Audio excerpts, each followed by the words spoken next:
Alright, I'm back. I had to really go replenish everything, food and drink. But nevertheless, I'm back.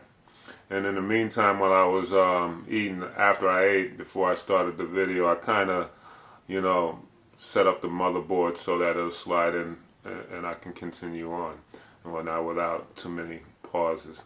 Alright, nevertheless, the pins that I had from the old motherboard did set up correctly. Alright, I just wanted to go over this before I start. And it's important that you put all these screws back the way they were and those pins be set the way they are, because in the near future you might want to do some work on your computer, and especially with the memory. Those screws were put in position like that because you might be putting pressure on certain parts of the board where you're going to use force to install a part and whatnot. Now, if these pins and stuff aren't lined up correctly underneath when you screw the board in, say for instance you were to put the RAM in and you didn't have the screw in the right place right here, when you go to press on the RAM, it causes the board to flex, which could cause the board to crack.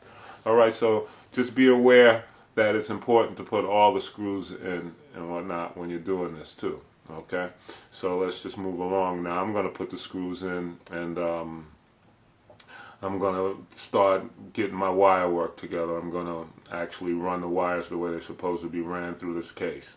Alright, so just watch as I go along. I'm not going to talk too much. It's very simple. You just look where you got to screw the motherboard back down.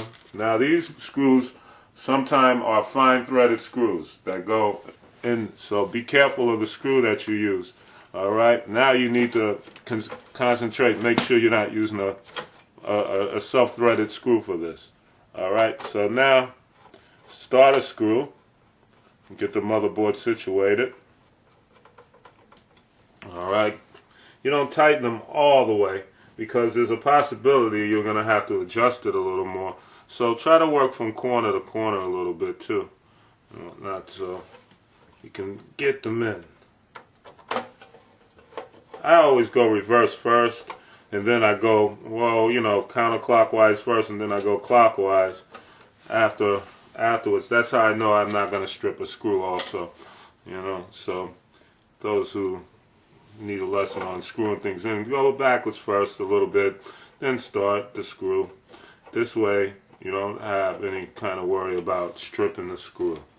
Alright, it's nice to use a magnetic head kind of screwdriver too, to hold the screw in place while you're actually doing this and whatnot. So moving right along, let me find all these screws, because when I went and took it apart, kind of threw screws everywhere.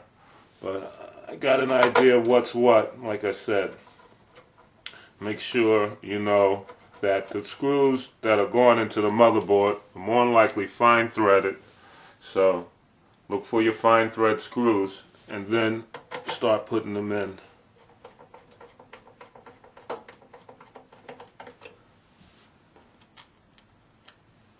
Alright, I got like 2, 3 left. Just bear with me. Hand tight. Don't tighten it up like as though you're tightening up a nut on your car or on your bicycle or whatever you ride, or whatever else kind of mechanical skills you have. Just tighten it up hand tight so that you don't crack the motherboard. Basically, don't want to over tighten it. Okay, so I'm down to my last screw.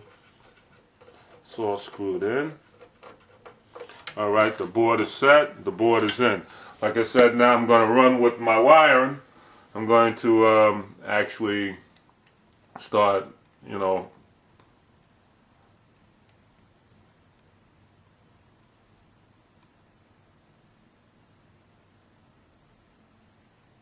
going to, alright, I think I made a mistake here. No, I didn't, but actually, I'm going to start with, the mistake is I'm trying to zoom in and I don't have my camera right. Alright, so back to what I was saying. I'll take these wires here from out the top. See, the zoom was off a little bit. can't stop the video now. Alright, but nevertheless, I'll pull my wires through. Okay? This is the ATX cable and whatnot, so I'm going to let this one run freely on this box. Now, I'm going to wire this box accordingly the way it was before.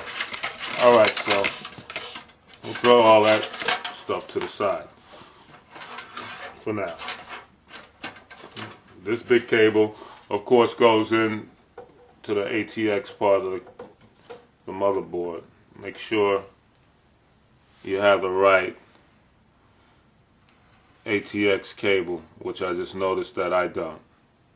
Okay, so now this is where the issue comes with, you know, how many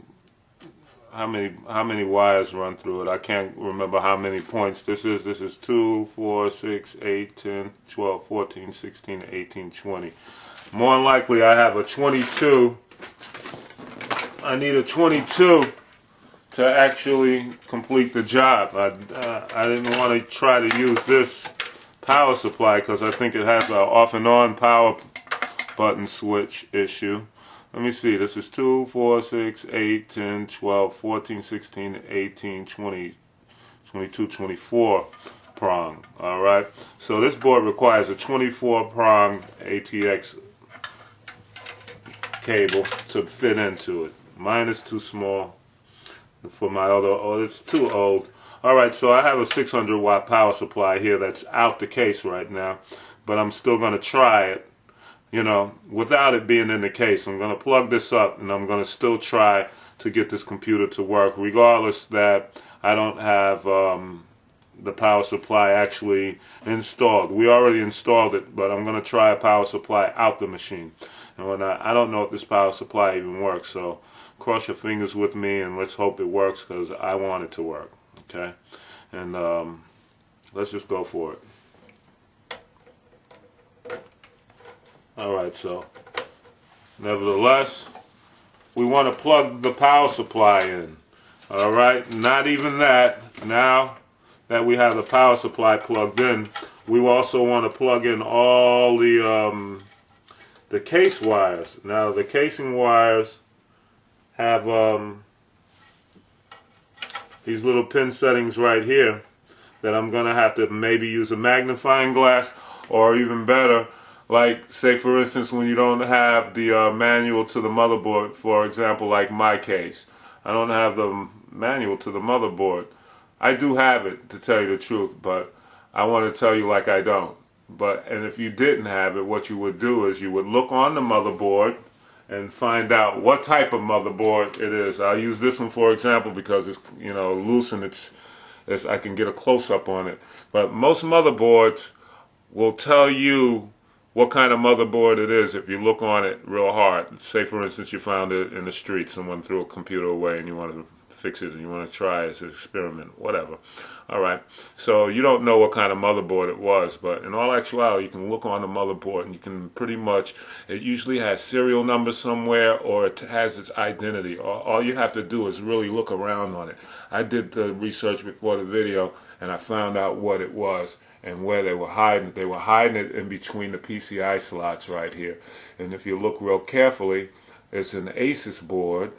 And then if you look real careful at the top, you can see the serial numbers. Now, you could take this information right here and go online and look up the manual for this motherboard and find out what all the pin settings are and all the other little hole, you know, all the little places where you plug things in on the board. This is how I find out the information, where the USB plugs go or so on and so forth, sound and basically, you know, whatever it takes to get it to go. Alright, so on that note, I'm just going to stop for a minute again because I ran into a slight difficulty with the power supplies. But now, like I was telling you, I had downloaded the manual already for this motherboard, so for this motherboard down here.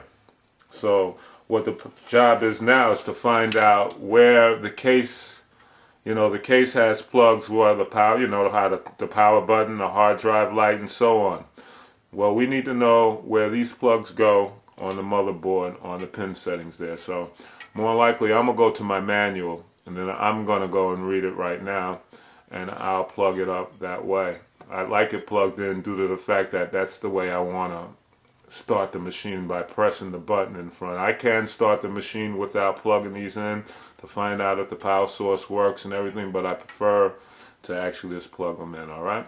So bear with me, give me a minute, and I'm going to do that, and then we'll be back to the next part, alright? Thanks.